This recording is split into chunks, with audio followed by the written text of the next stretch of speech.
नमस्ते प्रणाम, मैं संजू आजमगढ़िया आप लोग के बीच एक पूड़ी बनाते समय गीत लेके आई हूँ। बहुत मज़ेदार गीत है, सास ससुर पे है और अच्छा लगे तो कमेंट बॉक्स में ज़रूर बताइएगा और लाइक सब्सक्राइब करिएगा। सड़किया पर जाए कंकड़ तय बोलिया बोले, सड़किया पर जाए कंकड़ तय बोलिया बोल। सास बोली बोल ससुर बोली बोल, सास बोली बोल ससुर बोली बोल। ससुइया के जय लड़का तय बोलिया बोल, ससुइया के जय लड़का तय बोलिया बोल। सड़किया पर जय कंकड़ तय बोलिया बोल।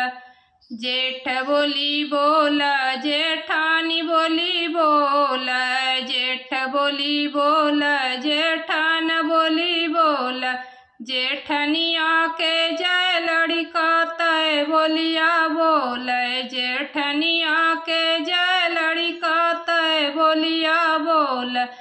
सड़किया पर जय कंकड़ तय बोलिया बोल, सड़किया पर जय कंकड़ तय बोलिया बोल। देवर बोली बोल देवरान बोली बोल, देवर बोली बोल देवरान बोली बोल। देवरनिया